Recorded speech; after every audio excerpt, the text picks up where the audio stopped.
ගුණ සහ නැන කියන දෙකම අවශ්‍යයි සබුද්ධිමත් සමාජයකට. රටක නායකයෙක් හැමතිස්සෙම වැඩ කරන්න ඕනේ ස්මාර්ට් විදියට හිතලා.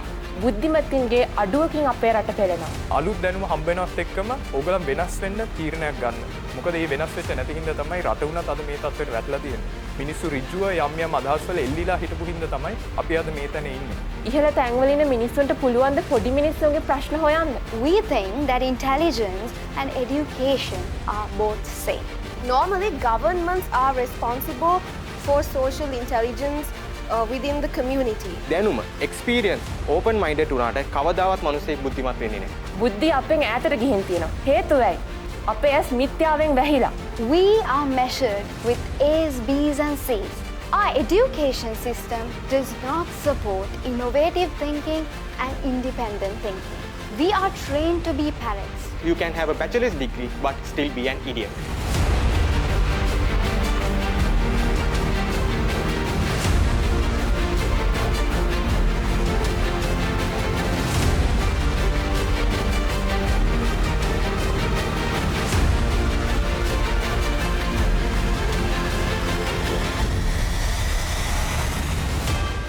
IBOAN, bringing you solutions to problems in Sri Lanka and around the world by assembling only the best and the brightest of youth.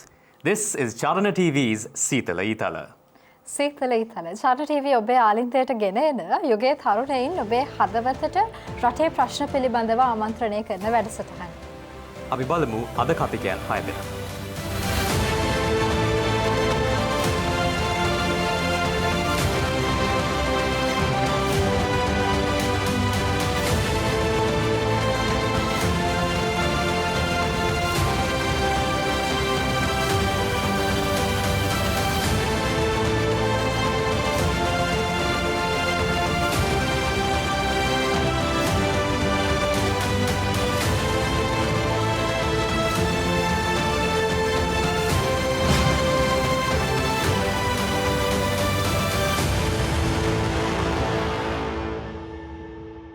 දැනුම අවබෝධය ආකල්ප සාමාන්‍ය දැනීම සහ ඇතුළු නුවණ භාවිත කිරීම සහ ඒ දේවල් එකිනෙකට ක්‍රියාත්මක කරන විදිහ අනුව බුද්ධිමත්භාවය කියන දේ නිර්වචනය කරන්නට පුළුවන්. මේකේ බුද්ධිමත් පුද්ගලයෙක් එහෙමත් නැත්නම් පිරිසක් සමාජයක් හැසිරෙන විදිහ උන් අත්දැකීම් ලබා ගන්න විදිහ කැප වෙන විදිහ දක්ෂතාවය මෙන්න මේ කරුණු කාරණා පදනම් කරගෙන එකී පුද්ගලයා හෝ සමාජය සබුද්ධික පුද්ගලයෙක් හෝ සබුද්ධික සමාජයක් බවට පත් වෙනවා. සබුද්ධික සමාජයක් එහෙම නැත්නම් සබුද්ධික පුද්ගලයෙක් බිහි වෙන්නට නම් ඔහු තුළ දැනුම අවබෝධය බුද්ධිය මේකී කරුණු කාරණා සියල්ලම අන්තර්ගත වෙන්නට පුළුවන්. විශේෂයෙන් සබුද්ධික සමාජයක් නිර්මාණය වෙන්නට නම් ඒ තුළ බුද්ධිමත් සහ දැනුමෙන් සුපෝෂිත පිරිසක් බිහි වෙන්නට අවශ්‍යයි. මෙය පර්යේෂණාත්මක බුද්ධිය, ගවේෂණාත්මක බුද්ධිය පොතපතින් විතරක් ලබා ගන්නට බැරි එතන ඉහාට ගිහිලා ප්‍රායෝගික අත්දැකීම් එක්ක ගවේෂණය කරන්නට අවශ්‍ය දැනුම් සම්භාරයක් එක්ක පරිණත වෙච්ච පුද්ගලයන් සබුද්ධික පුද්ගලයන් සමන්විත සබුද්ධික සමාජයක් බවට පත් වෙනවා. අන්න ඒ නිසා අද වර්තමාන සමාජයට ශ්‍රී ලංකාව කියන රටට මොන විදිහටද බුද්ධිමත් සහ නුවණැති පුද්ගලයන් තරුණයින් අවශ්‍ය වෙන්නේ. අන්න ඒ නිසා අද අපි සීතල ඊතල වැඩසටහනින් තෝරගත්ත මාතෘකාව සබුද්ධික සමාජයක්. When you take humans, humans are a pack animal. And when there are pack animals, they tend to learn from each other. What is it that they're doing? And this is why often we humans have the culture of gossip. But we humans, because we want to learn from each other, that is our greatest strength. We learn from each other. So it's not just through textbooks that we learn, but also we develop intelligence through other means and methods. ඉතින් අපි කොහොමද බලන්නේ අපි ඇත්තටම බුද්ධිමත්ද කියලා? අන්න අපි ඒකත් අහන්න පුළුවන් ප්‍රශ්නයක්.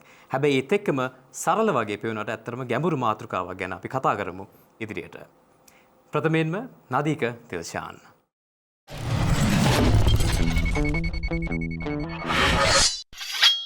බුද්ධියක් සහිත සමාජිකයන්ගෙන් සමන්විත සමාජය සබුද්ධික සමාජයක් කියලා අපි හඳුන්වනවා.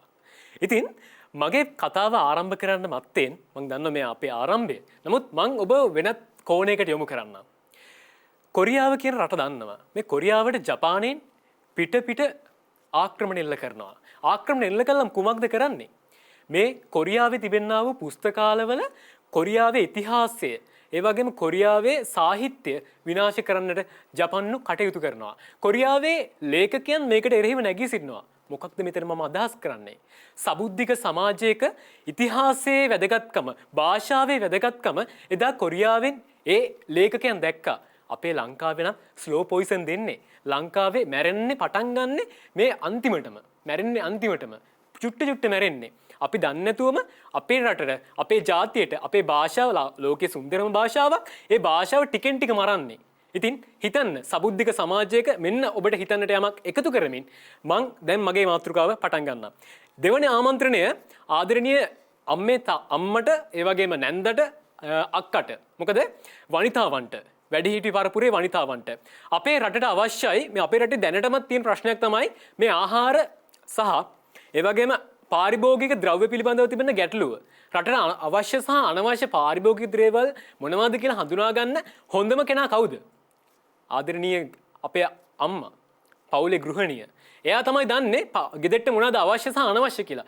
ඉතින් අපිට බැයිද එක්තරා රටක තියෙනවා මේ වෘත්තීය මට්ටමින් පාරිභෝගික සමිතියක් වනිතාවන්ගේ.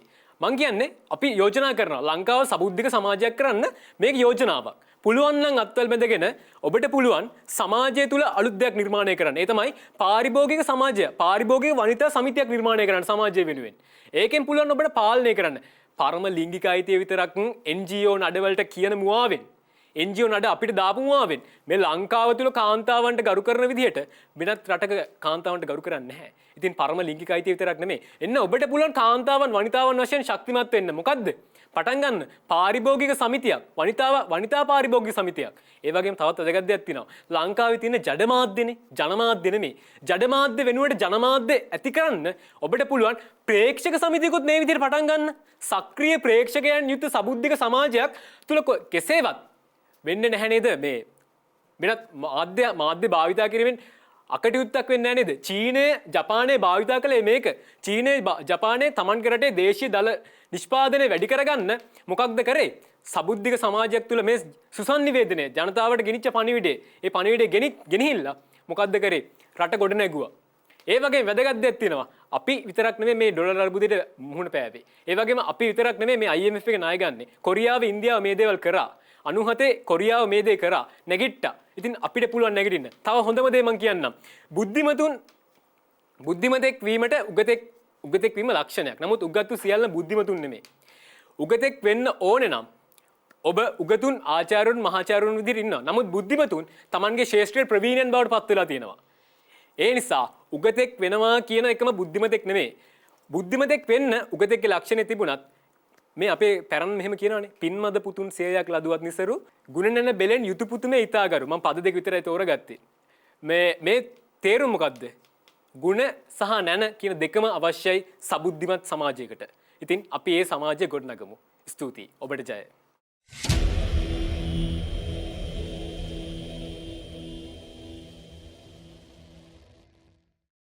Thank you very much, Nadika, for bringing the problem into light itself and giving a solution as well. He talked about how communication is what is lacked in society, and if it can be improved, intelligence can not only be bred and groomed but also shared among each other, and that can be the root of where we start becoming an intelligent society, which is the topic today. Thank you very much, Nadika, for bringing that out. I think you told a lot about how it doesn't matter how knowledgeable you are, if you aren't wise, if you aren't intelligent to dangle with that knowledge itself, you cannot go forward. Another very important point by him. වර්තමාන සමාජයට ශ්‍රී ලංකාව කියන රටට අර්බුද හමුවේ නැගී සිටින ජාතියකට අවශ්‍ය වෙන්නේ සබුද්ධික පාරිභෝගිකයින් පිරිසක්, සබුද්ධික ප්‍රේක්ෂකයින් පිරිසක්, අවසානයේදී සබුද්ධික සමාජයක්. මේ සඳහා අපි අද මේ වැඩසටහනේදීත් කතා කරන්නේ අපි පොදුවේ සමාජයක් සබුද්ධික වෙනවා හා සමගම සබුද්ධික වෙන්නේ කොහොමද එකිනෙකා පුද්ගලානුබද්ධව කියන කරුණ. අනේ නිසාම තමයි නදීක අපිට අවසානයේදී ප්‍රශ්නයක් අහන්නේ යුගතුන් සියලුම දෙනා බුද්ධිමතුන්ද. බුද්ධිමතුන් තම තමන්ගේ ශේෂ්ත්‍රවල ප්‍රවීණයන් බවට පත්වෙද්දී අපි හැමෝම දැනුමෙන් පොහොසත් වෙලා අවසානයේදී බුද්ධියක් නැති පිරිසක් බවට පත් වුණොත් අපිට අවසාන ප්‍රතිඵලයේ විදිහට සබුද්ධික සමාජයක් නිර්මාණය කරගන්නට හැකියාව ලැබෙන්නේ නැහැ. ඒක නිසා අපි කතා කරමු මේ මාතෘකාව තුළ තව ඉදිරියට අපේ ඊළඟ කතිකයා සූදානමින් ඔහු ප්‍රදීප් සංජීව.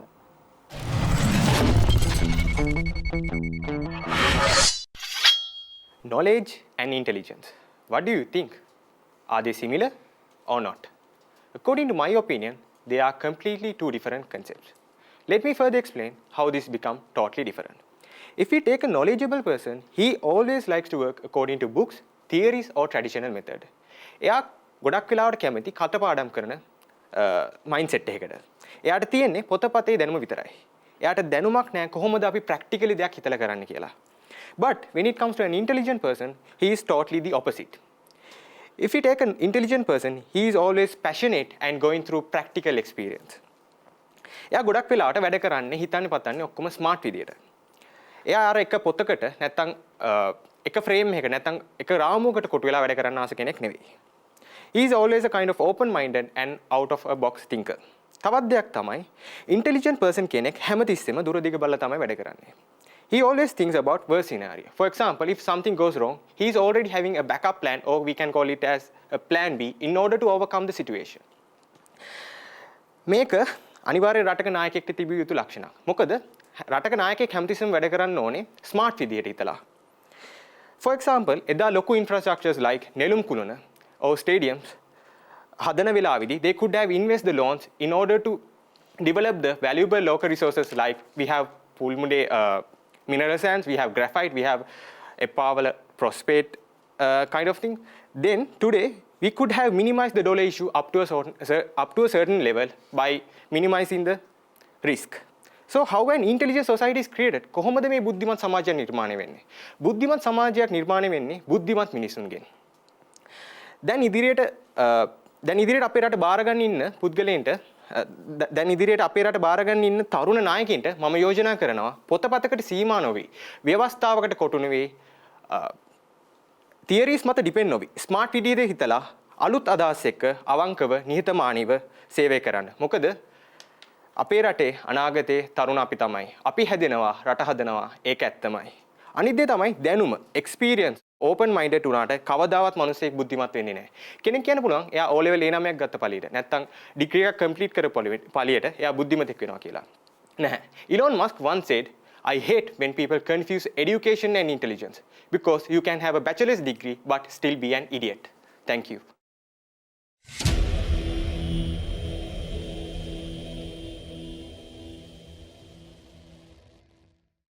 කටපාඩම් දැනුමක් තියෙන පුද්ගලයෙක් උස් පුටුවකට ගියොත් ඒත් එක්කම කටපාඩම් දැනුම එහෙම නැත්නම් පොතපතේ දැනුමත් එක්ක ප්‍රායෝගික අත්දැකීම් ප්‍රායෝගික දැනුම තියෙන බුද්ධිමත් පුද්ගලයෙක් උස් පුටුවකට ගියොත් එහි පරිපාලනමය වෙනස බෙදෙන විදිහ වෙනස් වෙන විදිහ මොහොතකට ඔබ හිතලා බලන්න. අනේ චින්තනය තමයි ප්‍රදීප් අපිට අරගෙන ආවේ. බොහොම ස්තුතියි ප්‍රදීප් ඔබගේ කතාවෙන් මෙන්න මේ කරුණු අපිත් එක්ක බෙදා හදාගත්තට. අපිට රටකට අවශ්‍ය වෙන තරුණ නියෝජනය වෙන්නේ පොත පාඩම් කරලා විභාග සමත් වෙලා උපාධිධාරීන් බවට පත් වෙන පුද්ගලයෙක්ද එහෙමත් නැත්නම් දැනුම අවබෝධය චින්තනය මෙන්න මේ කියන කරුණු කාරණා සියල්ලම එකට එකතු කරගෙන ආකල්පාතින් සංවර්ධනය වෙච්ච සබුද්ධික පුද්ගලයෙක්ද කියන එක තමයි අද අපි විශේෂයෙන්ම මේ සීතල ඊතල වැඩසටහනෙන් නැවත කතා කරන්න සූදානම් වෙන්නේ. බුද්ධිය තියෙන කෙනා ප්‍රායෝගිකව ඒ වගේම දුරදක්නා නුවණක් එක්ක තමයි වැඩ කරන්නේ. ඉතින් මේ දේ තමයි අපිට ප්‍රදීප් අපි එක්ක එකතු කරන්නේ. ඒත් එක්කම ප්‍රදීප් අපිට කියනවා මේ තරුණ නායකයින්ට පණිවිඩයක්.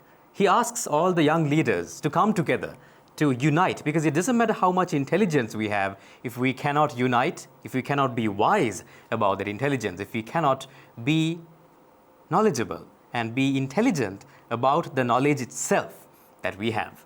And that is why we go forward. Anyways, we have more speakers to come through and to speak as we go on. Here's our third speaker, Amanda Paddevithana.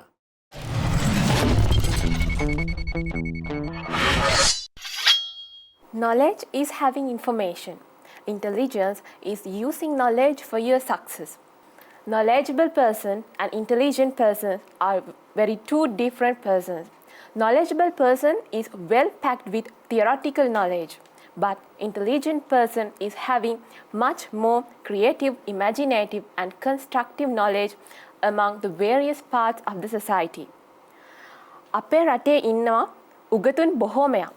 අනිත් රටවල් එක්ක සසඳපුවාම ලොකු ලිටරසි ලෙවල් එකක් තියෙනවා ලංකාවේ ඉන්න අපිට. ඒත් අපිට එහෙම ලිටරසි ලෙවල් එකක් තිබ්බා කියලා රටේ හැම ප්‍රශ්නයක්ම විසඳිලාද? නැහැ නේද? අපේ රටේ ප්‍රශ්න ඉතුරුයි. මොකද්ද මේකට හේතුව? උගතුන් බොහෝමයි, උපාධිධාරීන් බොහෝමයි. නමුත් බුද්ධිමත්ින්ගේ අඩුවකින් අපේ රට පෙළෙනවා. බුද්ධිමත් කියන්නේ සමාජය සහ ඒ සමාජයෙන් ගන්න පුළුවන් අත්දැකීම් එක්ක හොඳ පරිපූර්ණ වටපිටාවක් සහිතව හැම දෙයකින්ම පරිපූර්ණ දැනුමක් තියෙන කෙනෙක්ට. හැබැයි හිතන්න මෙහෙම බුද්ධිමතුන් අඩුකම හේතුවෙන් ලංකාව කොච්චර පසුබෑමකට ලක් වෙලා තියෙනවද කියලා. රජයේ ඉහළ නිලතලවල ඉන්න නිලධාරීන්ට ඔවුන් බොහොම උගතුන්. ඇතැම් විට උපාධි කිහිපයක් තියෙන උගතුන්. නමුත් හිතන්න අපි අර සාමාන්‍ය භාෂාවෙන් කියන්නේ පොළවේ පය ගහලා ඉන්න මිනිස්සු නෙමෙයි ඒ ලොකු තැන්වල ඉන්නේ කියලා. හිතන්නකෝ උපාධි තිබ්බට එදිනෙදා මිනිස්සු මූණ පාන ගැටලු දන්නේ නැත්තම් සමාජයේ තියෙන ප්‍රශ්න දන්නේ නැත්තම් ඉහළ තැන්වල ඉන්න මිනිස්සුන්ට පුළුවන් ද පොඩි මිනිස්සුන්ගේ ප්‍රශ්න හොයන්න? ගැටලුව මොකද්ද? ඔවුන් උගත්. නමුත් ඔවුන් බුද්ධිමත් නැහැ. බුද්ධිමත් නැහැ කියන්නේ ප්‍රශ්නයට ගැලපෙන පිළිතුරු හොයන්න අත්දැකීම් ඇසුරෙන් මෙන්න මේ වගේ ගැටලු තියෙනවා ඉදිරියට මේවා එයි කියලා ඒ වගේ පුළුල් පරාසයකට හිතන්න මිනිස්සුන්ට ඒ දැනුම මදි වෙලා තියෙනවා. මේකේ වැරද්ද කොහෙද? ආපස්සට ගිහින් හිතලා බැලුවොත් අපි අධ්‍යාපනය එහෙම නැත්නම් දැනුම ගන්න මුල්ම තැන ඉස්කෝලේ එහෙම නැත්නම් විශ්වවිද්‍යාල පද්ධතිය. මේක ඇතුළේදී මිනිස්සුන්ගේ දැනුම පස්සේ එළවෙනවා මිසක් බුද්ධියක් දෙන්න හිතනවද? අපිට ඕනේ විභාග කරන්න. විභාගයට ඕනේ ඇත්තටම හිතුවොත් විභාගයට යන ප්‍රශ්න ටිකට අවශ්‍ය දැනුම අපිට හම්බ වෙනවා නම් අපි කවුරුත් එතනින් එහාට තව දැනුමක් හොයන්න යන්නේ නැහනේ. පරිසරයක ගැටෙන්න යනවාද? එහෙම නැත්නම් අනිත් වටේ මිනිස්සු එකට ඉඳලා ඒගොල්ලෝගෙන් ගන්න අත්දැකීමෙන් අපේ ඉගෙන ගන්න දෙයට මොකක් හරි දෙයක් ගන්නවද? නැහැ. විභාගයට ඕන ප්‍රශ්න ටිකට ඕන දැනුම පෙළ පොතෙන් උනත් අර do you know කියලා පොඩි කොටසක් තියෙන. ඒක විභාගයට යන්නේ නැහැ කියලා හොඳටම දන්න හින්දා එතන තියෙන දැනුම අපි කියවන්නේ නැහැ. විභාගයට යන ටික කොහොම හරි කියව ගන්නවා. අනිත් දේ තමයි අපේ රටේ බුද්ධිමතුන්ගේ සහ උගතුන්ගේ අතර වෙනසක් ඇති වෙලා තියෙන්නේ. මිනිස්සු මිත්‍යාවෙන් තොර විද්‍යාව කියන දේ අපෙන් බැහැරට ගිහින් තියෙනවා. ආගම අපිට ඕනේ. හැබැයි ආගම ඒ වගේම සංස්කෘතියේ තියෙන විවිධ දේවල් හින්දා බුද්ධිය අපෙන් ඈතට ගිහින් තියෙනවා. හේතුව ඇයි? අපේ ඇස් මිත්‍යාවෙන් වැහිලා. බුද්ධිමත්ව හිතන්න. මිත්‍යාව මොකද්ද? සත්‍ය මොකද්ද කියලා දැනගෙන උගත් බුද්ධිමතෙක් වන්න. ස්තුතියි.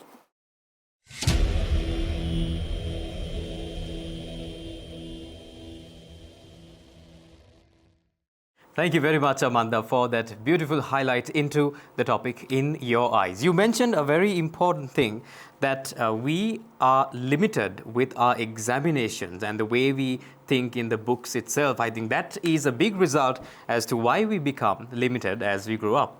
And this actually adds on to another fact that you mentioned, which was the lack of intelligence that we as people have built over time. I believe this is an overflow of knowledge, but a lack of intelligence. I think that is what she meant to build there, Hiranya, where we as Sri Lankans need to find the bridge. Where can we bridge this? And then start the acts of going forward and making sure that we have an intelligent society. Thank you very much, Amanda, for highlighting this very important point. ඇත්තටම මේ අපිට කවුරු හරි කෙනෙක්ව හඳුන්වලා දෙන්න පුළුවන් ඒ මනුස්සයා පොළවේ පය ගහලා ඉන්නේ නැති මනුස්සයෙක්. එහෙම නැත්නම් කොච්චර උපාධි තිබ්බත් වැඩක් නැහැ. ඒ මනුස්සයාට තව කෙනෙක්ව තේරෙන්නේ නැහැ. තව කෙනෙක්ව අවබෝධ කරගන්න බෑ කියලා. ඇත්තටම ඔහුගේ දැනුම මට්ටමින් ඔහුට ප්‍රයෝජනයක් ලබා ගන්න. එහෙම නැත්නම් එය භාවිතා කරලා තවත් කෙනෙක්ගේ ගැටලුවකට උත්තරයක් දෙන්නට හැකියාව නැත්නම් ඇත්තටම එතන තමයි ගැටලුව නිර්මාණය වෙන්නේ. අපි පොතපතේ දැනුම ගවේෂණය කරගෙන යන අතරතුර ඇත්තටම පවතින තරඟකාරී අධ්‍යාපන රටාව තුළ අපේ දරුවන්ට අපේ තරුණයින්ට අවකාශය තියෙනවද ප්‍රායෝගික අත්දැකීම් ලබා ගන්න, ජීවිතයට අවශ්‍ය අත්දැකීම් ටික සමාජ අවබෝධය ලබා ගන්න ඇත්තටම අපිට අවස්ථාව තියනවාද කියන ගැටලුව නිර්මාණය වෙනවා. බොහොම ස්තුතියි අමන්ද මේ කරුණ අපිත් එක්ක බෙදා හදාගත්තට. අපි සංවාද වටේදී මේ ප්‍රශ්නට උත්තරේ හොයාගෙන එන්නට උත්සාහ කරමු. හැබැයි ඊට ප්‍රථමයෙන් තව කතිකයෝ 3 දෙනෙක් ඉතුරු වෙලා ඉන්නවා. ඊටත් ප්‍රථමයෙන් අපි කෙටි විරාමයක් ලබාගෙන ඉමු.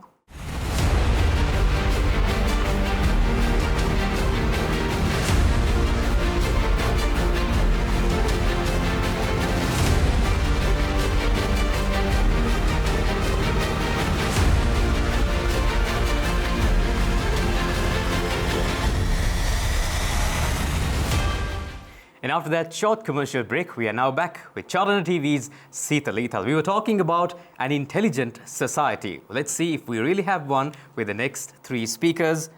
Next up, Dahami Pagodarachi.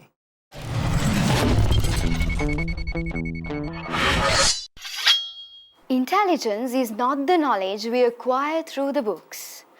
That is the power of analytical thinking, the ability to resolve a problem, the ability to solve a problem. We Sri Lankans have not identified its proper meaning.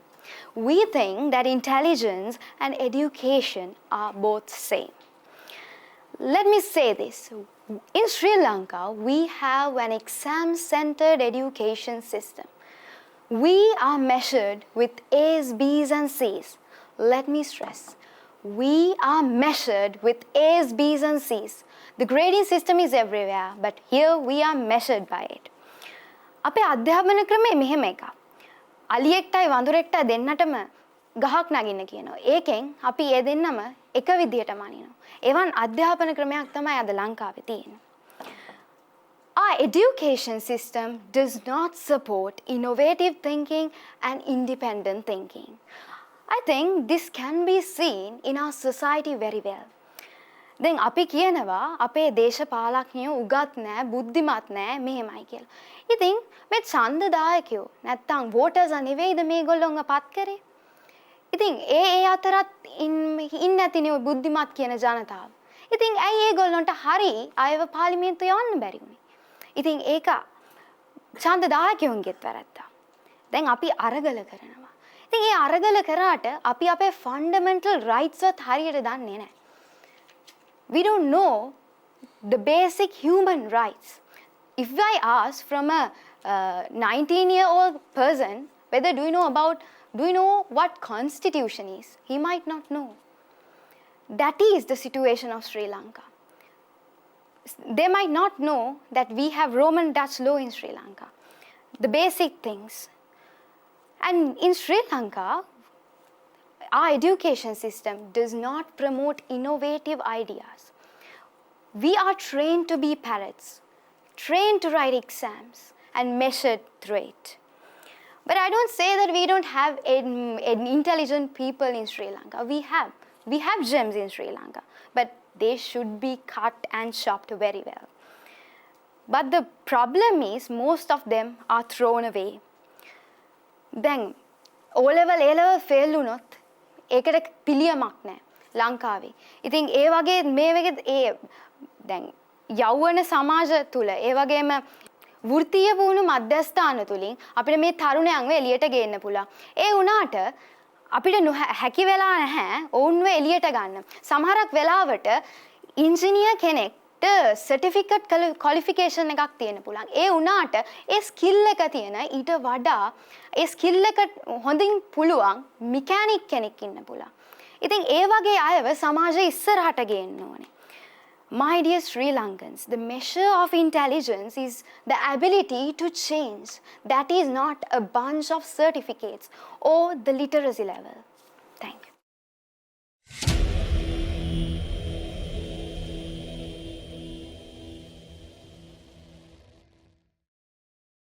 Thank you very much, Dahami. I think the most important point you mentioned was the one you mentioned at last. The measure of an intelligent person is by how willing and how much that they can change. ඒත් එකම දැහැමි අපිට කියනවා හිරන්නේ මේ ගිරවදාන අධ්‍යාපන ක්‍රමයෙන් ඉගෙනගෙන එතනින් එන දක්ෂයා විදේශගත වෙනවා කියලා. මෙහෙම තමයි මේ ක්‍රමයේ තියෙන්නේ. ඉතින් ඇත්තටම බුද්ධියක් තිබ්බත් ඒ බුද්ධිය රැඳෙනවද කියන ප්‍රශ්නේ මම හිතන්නේ අපෙන් අහනවා. මේ කතිකාවත ඇතුළේදී. So thank you very much, Dahami. Among that you mentioned, I think a lot of points, many sub points that we can talk about as we go forward. අතරම සඳරු මේ දැහැමිගේ කතාවේ මම විශේෂයෙන්ම තෝරගත්ත කරුණු දෙකක් වෙන්නේ අපේ අධ්‍යාපන රටාව තුළ අපිට ගවේෂණය කරන්න එහෙම නැත්නම් නවෝත්පාදන කරන්න නිර්මාණශීලීව හිතන්න දරුවෙක් පුහුණු කරන්න තියෙන අවස්ථාව හරිම ස්වල්පයි අල්පයයි. අන්න ඒ වගේ අධ්‍යාපන රටාවක් තුළ හිටපු අපිට ඇත්තටම මේ වෙනස් වීම වලට වෙනස් වෙන්න පුළුවන් වටපිටාවක් නිර්මාණය වෙලා තියෙනවා. අන්න එතනත් නැවත වතාවක් අපිට ගැටලුවක් ඇති වෙනවා. මොකද රටේ පවතින මේ ගැටලුකාරී තත්ත්වයන් හමුවේ මේ වෙනසට මුහුණ දෙන්න බුද්ධිමත් විදිහට මුහුණ දෙන්න අපේ තරුණ ප්‍රජාවට නැත්නම් අපේ සමස්ත ශ්‍රී ලාංකිකයන්ටම හැකියාව තියෙනවද කියන එක දැහැමි අපිත් එක්ක කතා බහ කරා. බොහොම ස්තුතියි දැහැමි මේ කරුණ අපිත් එක්ක බෙදා හදාගත්තට. අපේ මීළඟ කතිකයා සූදානමින් ඔහු දිනිත් සේනාරත්න.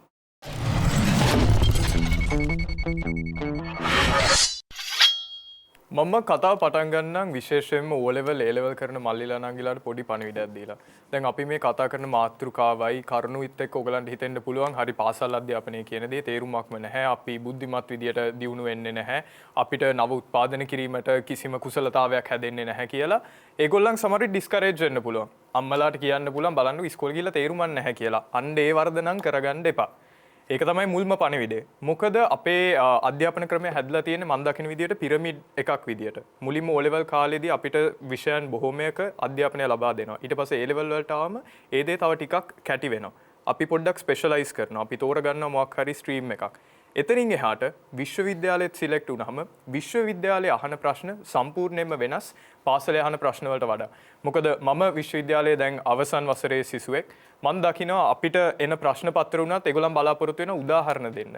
ලෝකේ මේ කාලේ වත්මන් කාලේ හරි ටයිම්ලි ප්‍රශ්න පිළිබඳව තමයි අපි ඩිස්කස් කරන්නේ. අපි ආගියු කරන්නේ. අපි ඒවට තමයි පිළිතුරු හොයන්නේ. එතකොට කවදාක හරි අපි ව්‍යාපාර ලෝකයට ගියාම ජය ගන්න පුළුවන් ඒ ප්‍රශ්න විසඳන්න පුළුවන් පුරවැසියන් බවට පත් වෙලා තමයි විශ්වවිද්‍යාලයෙන් එළියට යන්නේ. ඒකින්ද ඒ කාරණාව හොඳින් මතක තියාගන්න. දෙවනුව ඕනම වෙලාවක අපි සමාජයක ලොකු වෙනසක් ඇති කරනවා නම් අපි තුල හරි වෙනසක් ඇති කර ගන්නවා නම් අනිත් දේ ඒ දේ සස්ටේනබලි පවත්වාගෙන යනවා නම් අපි ඇතුලේ වැලියු සිස්ටම්ස් චේන්ජ් කරගන්න ඕනේ. ඒ කියන්නේ අපි තුල පවතින වටිනාකම් වෙනස් කරගන්න ඕනේ.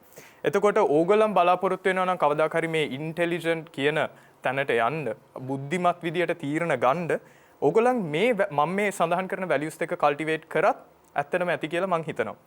පළවෙනි දේ තමයි self awareness ස්වයං දැනුවත්භාවය. දෙවෙනි දේ තමයි willingness to change in light of new information.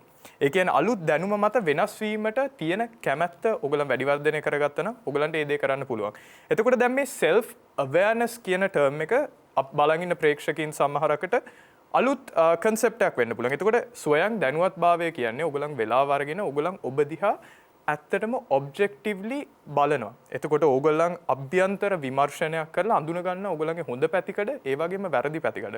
අපේ හොඳ චරිත ලක්ෂණ හැමදේම අඳුන ගන්න හරිම ලේසි. නමුත් අපේ තියෙන අඩුපාඩුකම් වැරදි අඳුන ගන්න තමයි අපිට අමාරු. දෙවෙනි ඒත් එක්කම මම එතකොට ඕගොල්ලන්ට කියන්නම් මේ දේ කතුරුවරුන් බොහෝ දෙනෙක් මේ දේවල් වලින් එන ඇඩ්වාන්ටේජස් අපිත් එක්ක බෙදාගෙන තියෙනවා. එතකොට සටන් කියනවා ධනාත්මක ස්වයං සංවර්ධනයකට මේ සංවර්ධනයක් මේ දේ දිරිමත් කරනවා කියලා. ඒ වගේම රිඩ්ලි, ෂුට්ස්, ග්ලෑන්ස්, වයින්ස්ටයින් වැනි කතුරුවරුන් කියලා තියෙනවා වඩා හොඳ තීරණ ගැනීමට මේ දේ මඟ පාදනවා කියලා. එතකොට දැන් අපි කොහොමද self aware පුද්ගලයන් වෙන්නේ?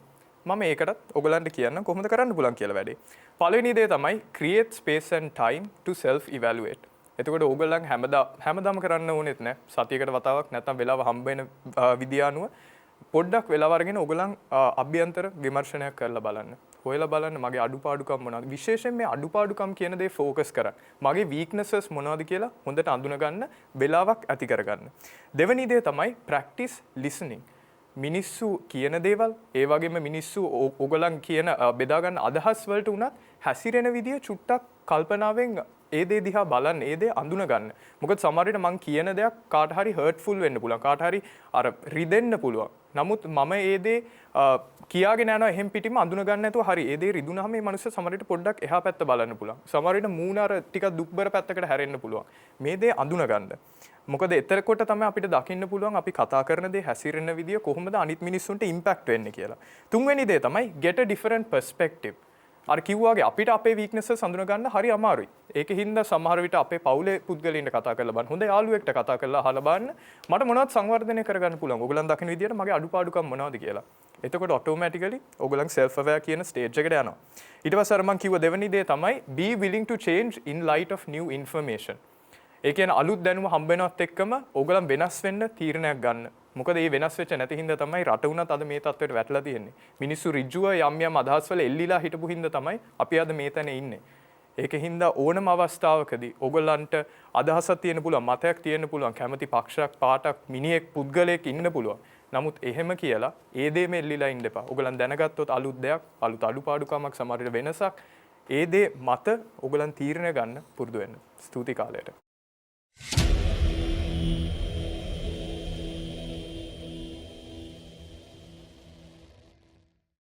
ඔබ ස්වයං දැනුමෙන් සන්නද්ධ පුද්ගලයෙක් නම් එහෙම නැත්නම් පවතින වෙනසත් එක්ක සමගාමීව වෙනස් වෙන්නට හැකි පුද්ගලයෙක් නම් අපිට දිනෙත් කියපු විදිහට ඔබ බුද්ධිමත් පුද්ගලයෙක් එහෙම නැත්නම් දැනුමෙන් සන්නද්ධ පුද්ගලයෙක් විදිහට හඳුන්වන්නට පුළුවන් වෙනවා. බොහොම ස්තුතියි දිනෙත්, බොහොම අපූර්ව සංකල්පනාවන්ත එකක් එක්ක අපිව මේ මාතෘකාව තුළ වෙනස් අන්තර්ගතයකට අරගෙන ගියාට ඔබේ වැරදි අඩුපාඩුකම්, ඔබ කවුද, ඔබ තුළ තියෙන ශක්්‍යතාවයන් මොනවද, ඒවා කොයි විදිහටද ඔබට ගවේෂණය කරගන්නට පුළුවන්. ඔබව අධ්‍යයනය කරනවා වගේම ඔබට විශ්වාස කරන්න පුළුවන් කෙනෙක් සමග අන්තර් සම්බන්ධතාවයක් ඇති කරගෙන ඒ තුළින් තමාව ගවේෂණය කර ගැනීමත් අතිශය වැදගත් වෙනවා. ඒ වගේම තමයි දිනෙත් බොහොම අපූර්වට පැහැදිලි කරලා දුන්නා නැවත වරක් දැහැමි කතා කරපු දේවලුත් එකට එතනින් තව ටිකක් ඉස්සරහට ගිහිලා මොන විදිහට අපි පවතින එහෙමත් නැත්නම් වෙනස් වෙන සමාජයක් එක්ක වෙනස් විදිහ වෙනස ඇක්සෙප්ට් කරලා එහෙම නැත්නම් වෙනස අනුමත කරලා ඒ තුළ අපි වෙනස් වෙන්නට ඕන කියන කරුණු කාරණා පිළිබඳව බොහොම ස්තුතියි දිනෙත් මේ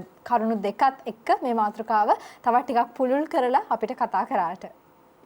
Thank you very much, Dinit, for that very wonderful part of the this entire speech that you mentioned was actually very quite effective because you mentioned two things. One was self-awareness and the other was the willingness to change, both of which that make sure in order to carry out both, we need the ability to listen, something very concisely that you mentioned to all of us, among, of course, a few other points that we will discuss as we go into the next stage. Let's have our next speaker, Senali Gunaratna.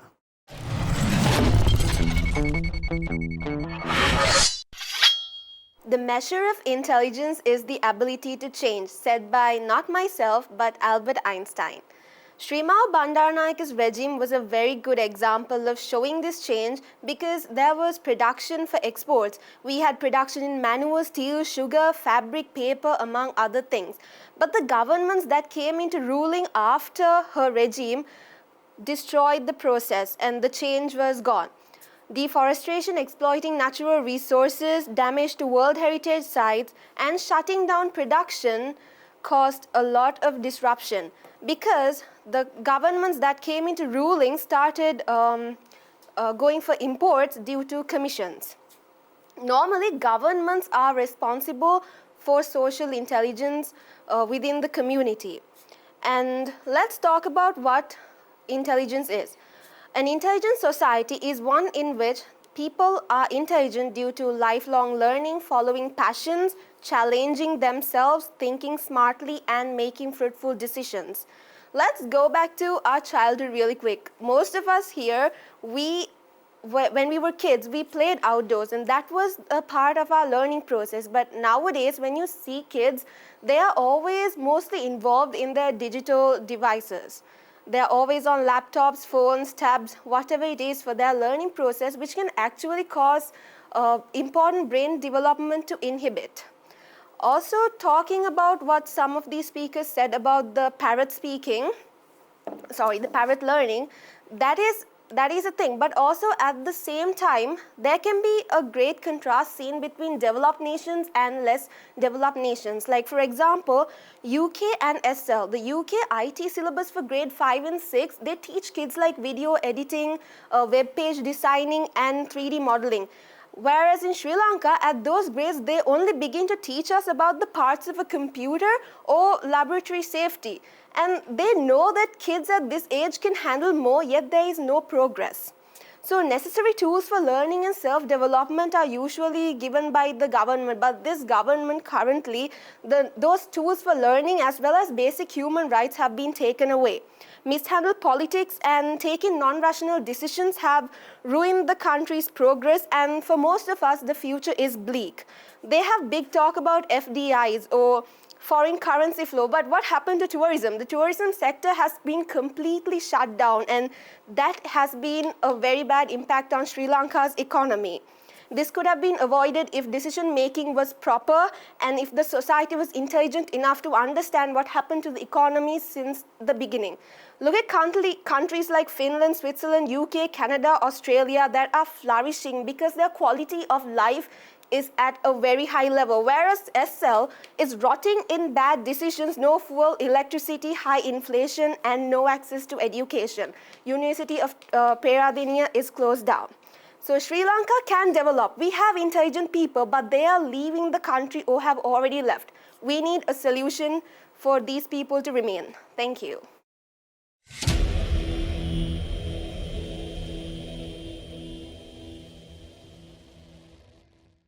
Thank you very much, Senali, for that very broad take on this topic. And with that, you also mentioned something very important. අපිට කිව්වා මේ දියුණු රටක සහ මේ දියුණු වෙමින් තියෙන රටක ඇත්තටම වෙනස. ඉංගලන්තේ වගේ රටක සහ ලංකාවේ වගේ ගත්තම මේ පුංචි මම හිතන්නේ 5 වසරේ කිව්වේ.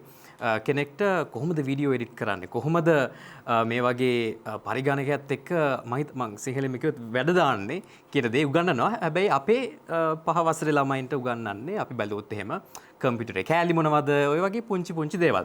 ඉතින් ඇත්තටම හිඩසක් වෙනසක් තියෙනවා මෙතන.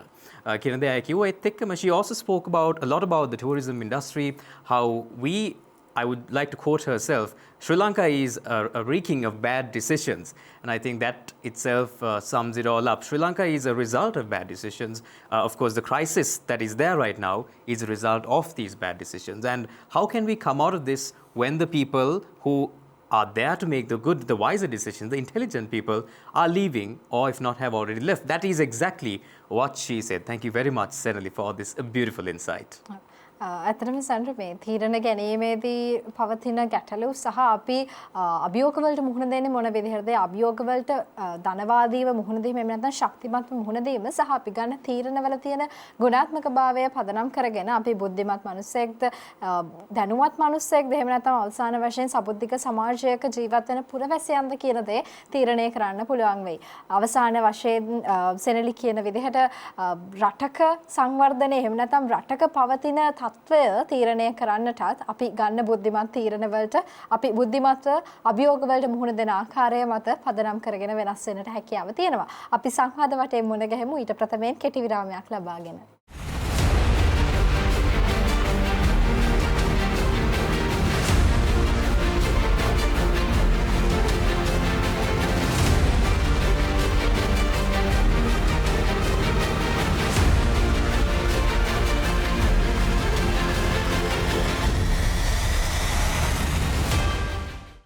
An intelligent society. This is what we were talking about here on Charana TV's Seethala Eethala, where we are entering the discussion round of this episode. දැන් අපි මම දන්නවා ගොඩක් දේවල් ගැන කතා කරා කියලා ප්‍රශ්න තියෙනවා නම් මෙන්න අවස්ථාව. අධික දිනිත් අය කතා කරා යාළුවෙක් ගැන. කියන්නේ අපිට ප්‍රශ්න තියෙනවා නම් යාළුවෙක් හොයාගන්න ඕනේ කියලා. අපිට යාළුවෙකුත් නැත්නම් දෙමව්පියොත් නැත්නම් අපි මොකද්ද කරන්න ඕනේ? අර කිව්වාගේම අපිට මංමවත් තුනක් තියෙනවා මේ දේ කරන්න. යාළුවෙක් වගේ මොකක් හරි එක්ස්ටර්නල් සෝස් එකක් ඉන්නවා කියන්නේ ඇත්තටම වැඩේ ලේසි වෙනවා. අනිත් දේ අවංක යාළුවෙක් හොයාගන්න ඕනේ. මොකද ගොඩක් යාළුවෝ දැන් කියමුකෝ බොණ්ඩ සෙට් වෙලා ඉන්න ක්‍රවුඩ් එකක් කියලා. උන් කවදාවත් කියන්නේ නැහැ මචං උඹ මෙතනින් වෙනස් වෙන්න ඕනේ, ගොඩ යන්න ඕනේ අර එහෙමයි කියලා. ඒකින්ද යාළුවෝ වුණත් ඔයගොල්ලන් කල්පනාකාරීව තෝරගන්න. නමුත් නදික කිව්ව ප්‍රශ්නෙට මම කෙලින්ම පිළිතුරු දෙන්න. එහෙම අවස්ථාවක නම් ඔයගොල්ලන් ඉන්නේ. ඒ වගේ යුනික් සර්කම්ස්ටාන්ස් එකක නම් ඔයගොල්ලන් ඉන්නේ. බෙස්ම දේ ඔයගොල්ලන්ට කරන්න කිව්වා වගේම අර අවබෝධයෙන් බලන්න ඔයගොල්ලන් කතා කරද්දී ඔයගොල්ලන් හැසිරෙද්දී අනිත් මිනිස්සු කොහොමද හැසිරෙන්නේ කියලා. ඔයා සමහර විට දැන් මොකක් හරි පොයින්ට් එකක් කාත් එක්ක හරි බෙදා ගන්න පුළුවන්. ඔයා කතා කරන විදිය උනත් ඒ කතා කරන ශෛලය, කතා කරන වොලියුම් එකේ හැමදේම චුට්ටක් නෝටිස් කරන්න පුරුදු වෙන්න. ඒ දේ පුරුදු වුණා නම් ඔයා දන්නවා හරි මම මේ දේ කිව්වම මේ පුද්ගලයාගේ හිත රිදෙනවා කියලා. නැත්තම් මම මේ විදියට කතා කරද්දි හරි මිනිස්සුන්ගේ අර ආකර්ෂණය වැඩි. ඒගොල්ලන් අර මං කියන අදහසට උනත් අර තවත් මේ හොඳට ඇහුම්කන් දෙනවා. අර ඒ වගේ දේවල් වලින් තමයි කරන්න පුළුවන්. ඊට අමතරව අර වෙලාවක් හදාගෙන තමන් ගැනම හොඳට ඉවැලුවේට් කරන්න. self evaluation. thank you ප්‍රශ්න. මේ අපි සබුද්ධිමත් එහෙම නැත්නම් බුද්ධිමත් කියන නිර්වචනයට එනකොට අපි කතා කරන සමාජ දැනුම අවබෝධය මෙන්න මේ කියන දේවල් අත්දැකීම් මේ හැමදේම තිබ්බ කෙනෙක් තමයි සබුද්ධිමත් පුරවැසියෙක් වෙලා සබුද්ධිමත් සමාජයක් ගොඩනගන්නේ කියලා. හැබැයි විශේෂයෙන් ලංකාවේ පවතින අධ්‍යාපන රටාවත් එක්ක මේ කතිකයෙන් 6 දෙනා අතින්ම කියවෙනවා. ඔයගොල්ලෝ 6 දෙනාම කතා කරනවා අපේ පවතින විභාග කේන්ද්‍රීය අධ්‍යාපනයක්. අපි එතකොට මූලිකවම අරමුණු කරගන්න විභාගයක්. මේ පොත මේ විෂයන් 9 මේ විෂයන් 3 අපි පාඩම් කරන්න ඕනේ. ප්‍රශ්න පත්‍රයට උපරිමයෙන් ලියලා ඒ තුනක් හරි ඒ උසස්ම සාමර්ථ්‍යයක් අරගෙන සමහර විට දිස්ත්‍රික් කුසලතාවයක් ලංකාවේ කුසලතාවයක් මෙහෙම දෙයක් අරගෙන විශ්වවිද්‍යාල ගත වෙන එක තමයි එකම අරමුණ වෙලා තියෙන්නේ. මොකද හොඳ රැකියාවක් පදනම් කරගෙන. මෙන්න මේ දේවල් හේතු කොටගෙන යාළු මිත්‍රයන් ඇසුරු කරන්න ගමනක් බිමනක් යන්නට අඩුම තරමේ කෙතර දෙමව්පියන් එහෙම නැත්නම් පවුල කේන්ද්‍ර කරගත්ත සමාජයවත් ආශ්‍රය කරන්න තියෙන ඉඩකඩ අහිමි වෙලා යනව නේද අපේ දරුවන්ට. එතනදී අපිට දැනුම ආකල්ප කුසලතා මෙන්න මේ කියන දේවල් ටික සංවර්ධනය කරගන්න පුළුවන්කම තියෙනවද? ඒකට හේතුව තමයි අපේ රටේ දින තත්ත්වය එක්ක බලපුවාම ඇත්තටම ගත්තොත් එහෙම A level O level හරියට කරගත්තේ නැත්නම් කැම්පස් එකකට නොගියොත් එහෙම යන්න වෙන රටවල් වලට වගේ නෙමෙයි යන්න තියෙන මාවත හරිම සීමා වෙනවා. ඉතින් අතෙන්ට ලොකු තරගයක් තියෙනවා. මොකද අර වෙන තැන් වලින් ගියොත් යන්න පුළුවන්. හරි දුරයි එක එක අවස්ථා තියෙනවා. හැබැයි ඒව හැමෝම දැනුවත් නැහැ.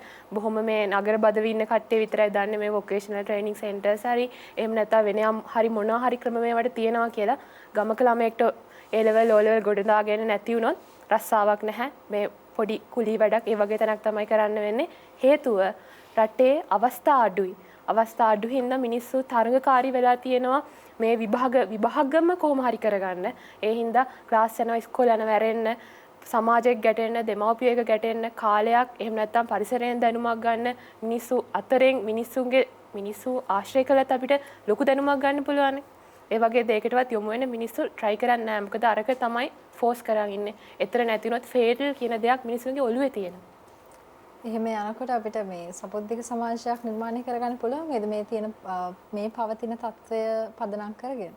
හිරාන්‍ය මම දකින විදිහට එතන බැලන්ස් කියන දේ හැදෙන්න ඕනේ ඇත්තටම. මොකද හැමෝටම ඇත්තටම ප්‍රශ්න තියෙනවා. එක චැලෙන්ජස් තියෙනවා. විශේෂයෙන් දැන් ඉස්කෝලේ යන ළමෙක් හරි කන්ෆියුස් කාලෙක ඉන්නේ. අර මං කිව්වා වගේ හැම වෙලේම ප්‍රශ්න කරනවා ඇයි මම මේ දේවල් ඉගෙන ගන්න මේ දේවල් වල තේරුමක් නැහැ. අර විශේෂයෙන් දැන් රටේ පවතින තත්ත්වයක් එක්ක තවත් ලොකු ප්‍රශ්නයක් යනවා.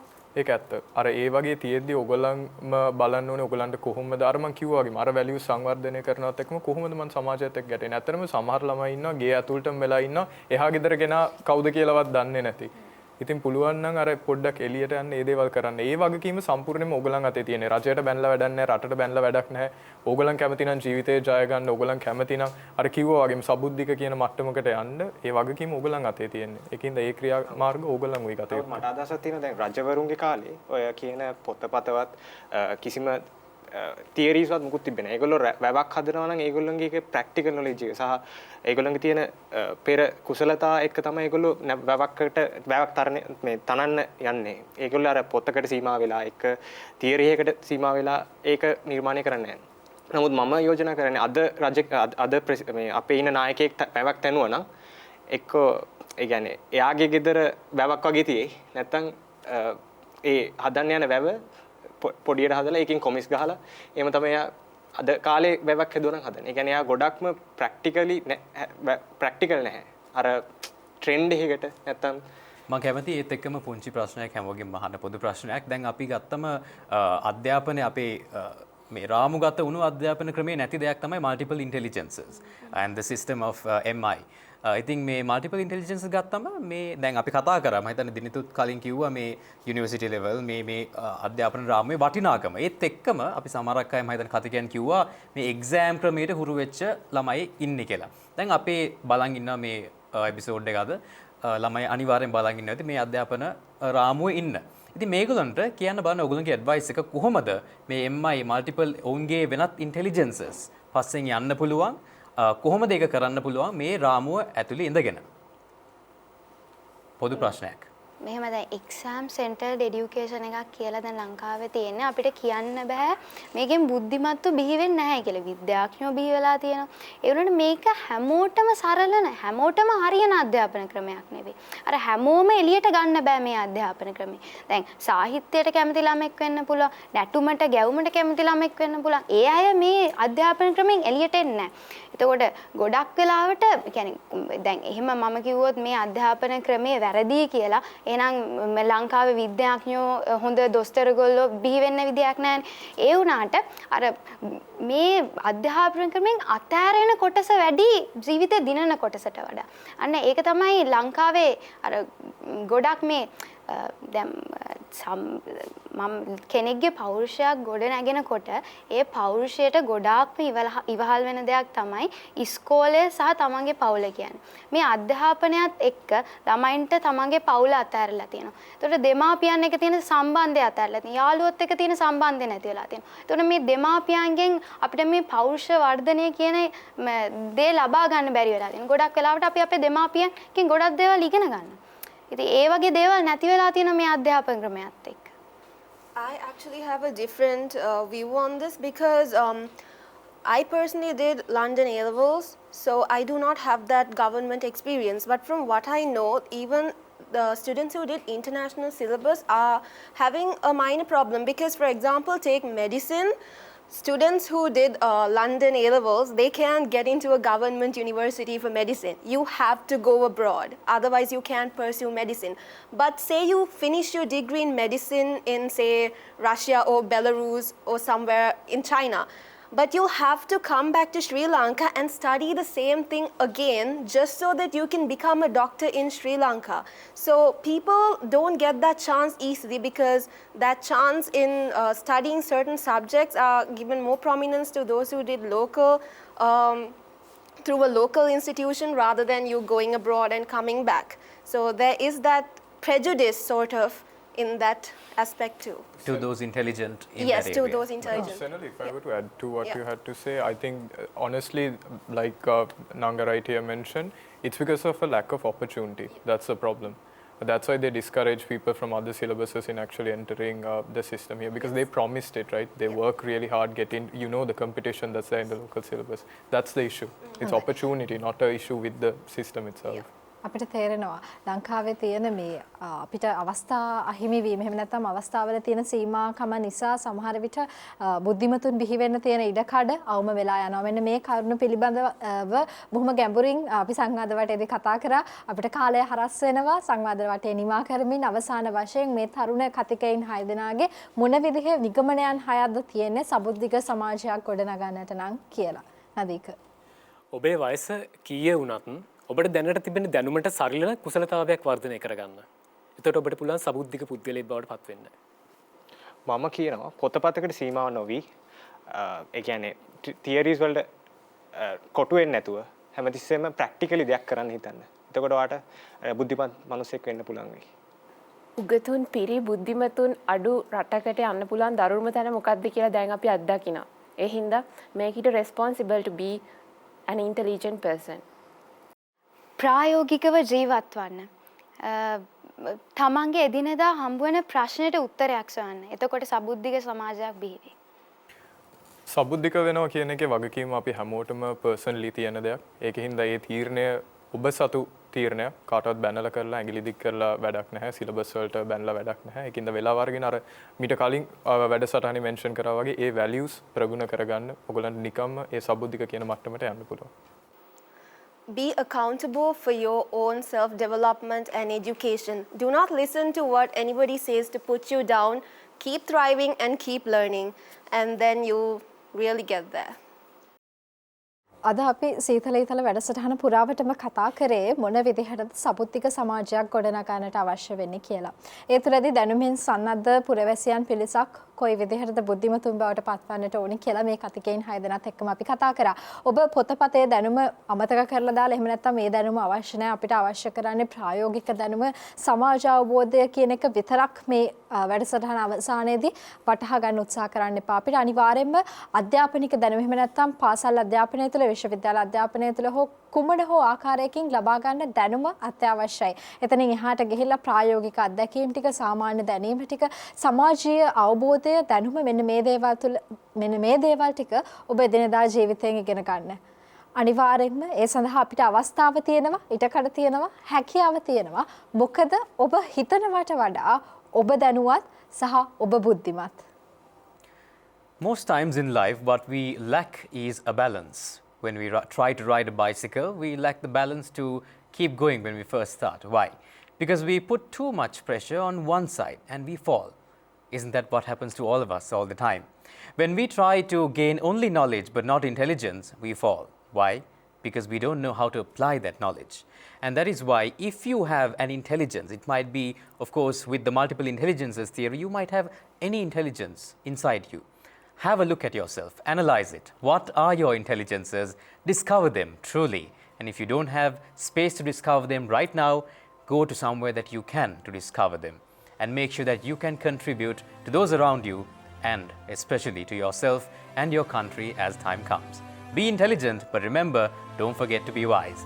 This is Charana TV's Seethala Eethala signing off. See you next week.